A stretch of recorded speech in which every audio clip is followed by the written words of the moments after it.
কিছু দেশ, তার মধ্যে ভারতবর্ষ পড়তে বাধ্য, কিন্তু ভালো রকম ক্ষতিগ্রস্ত বা এফেক্টেড হবে। এর প্রধান কারণ হলো যে ইরান এবং মধ্যপ্রাচ্যের মাঝখান দিয়ে যে হরমুজ প্রণালী, সেখান দিয়ে যে তেল আসে, সেটা ভারতবর্ষের প্রায় 50% তেলের যোগান। এই যোগানে যদি একটা বড় রকম ধাক্কা খায়, সেটা যুদ্ধকালীন পরিস্থিতির জন্যই হোক, অথবা ইরান হরমুজ প্রণালীর ওপর আক্রমণ করছে এবং জায়গাটি বন্ধ করে দিতে সক্ষম হয়েছে এই কারণেই হোক, ভারতবর্ষে যে যোগান থাকা উচিত তেলের, তার তুলনায় কিন্তু যোগান কমে যাবে। চাহিদা যেহেতু কমার কোনো কারণ নেই, ফলে এর যে প্রধান এফেক্ট সেটা হলো দামের ওপর। এবং আমাদের দেশের যে অয়েল, তেল পরিশোধনকারী সংস্থা, আমরা তো তেল তৈরি করি না, আমরা আমরা তেল কিনি, কিনে এখানে পরিশুদ্ধ করি এবং সেটা বাজারে ছাড়ি। এই পরিশুদ্ধ করার পরিস্থিতিতে কিন্তু যদি দাম বাড়ে মূল উপাদান অর্থাৎ তেলের ওপর, তার দরুন বাজারে যে তেলের দাম আসবে, সেটা এর সঙ্গে সম্পূর্ণভাবে আহ, যুক্ত। এটাও দেখা যায় যে ভারতবর্ষে যখন তেলের দাম বেড়ে থাকে, তখন বিশ্ববাজারে অনেক সময় তেলের দাম কম। অর্থাৎ এই কিছুদিন আগে আপনারা জানেন যে ব্রেন্ট ক্রুড অয়েল প্রাইস, এটাই মূলত আমাদের তেলের দামের নির্ধারক।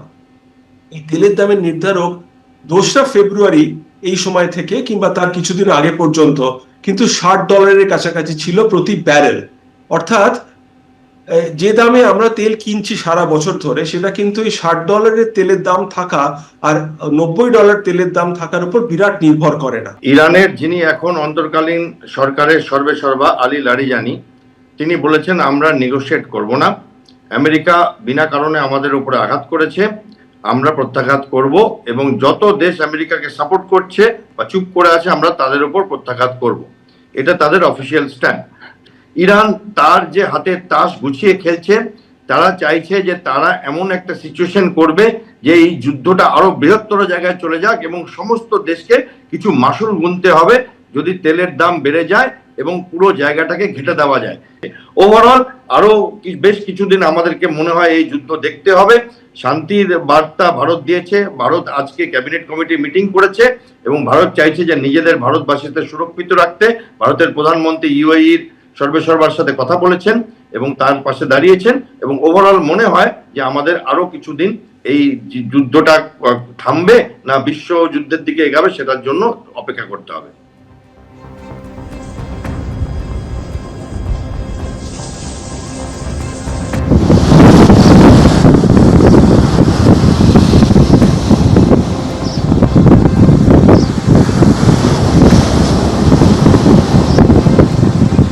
পশ্চিম এশিয়ায় যে তীব্র সংঘর্ষের পরিস্থিতি তৈরি হয়েছে, তাতে বাহারিনে আটকেও এই অবস্থায় রয়েছেন হুগলির জাঙ্গিপাড়ার দম্পতি। চোখের সামনে একের পর এক মিসাইল এবং ড্রোন হানার ভয়াবহ দৃশ্য তারা দেখছেন। আজ সকালেও সেখানে বিস্ফোরণের ঘটনা ঘটেছে। বাহারিন থেকে সেই হাড় হিম করা অভিজ্ঞতার কথা শোনালেন মানিক বাগুই এবং শোভা বাগুই।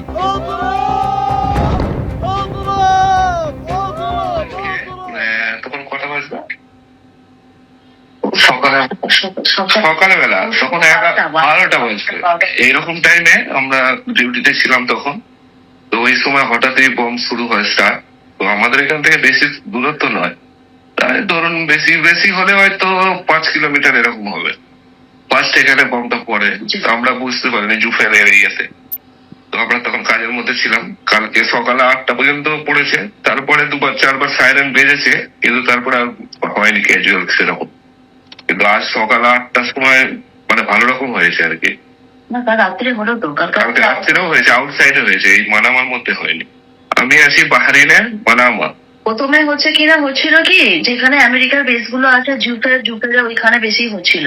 তো তারপরে আমরা সেরকম ইয়ে করছিলাম যে শুধুমাত্র ওই জায়গাগুলোই হচ্ছিল, আমাদের এখানটা হয়তো অন্য কোনো জায়গায় অ্যাটাক আসার সম্ভাবনা কম ছিল।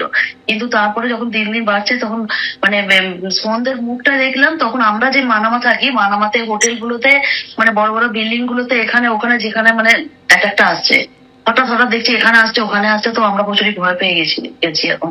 তো কালকে রাত্রিবেলাটা হচ্ছে, কাল না পরশু দিন রাত্রিবেলা মানে মিসাইল গুলো যে যাচ্ছে পুরো বাড়ির উপর দিয়ে যাচ্ছে, মাথার উপর দিয়ে যাচ্ছে, ড্রোন গুলো যে যাচ্ছে, মানে প্রচুর, পরশু দিনের প্রচুর খারাপ গেছে দিনটা, রাত্রিটা প্রচুর ভয়ে ছিলাম। মানে এয়ারপোর্ট, হসপিটাল এগুলো সবই অ্যাটাক এসেছিল। আমাদের এই সামনে ফ্রাইডে ইন্ডিয়া যাওয়ার কথা ছিল, সেই হিসাবে আমাদের টিকিটও অ্যারেঞ্জ করছিলাম। এখন আপাতত এখানকার এয়ারপোর্ট বন্ধ, ট্রাভেলস ওয়ালাকে ফোন করছি, উনি অ্যান্সার করছেন না। এখন সেই হিসাবে আর একটু আমরা ভয়ে আছি যে কি হবে না হবে।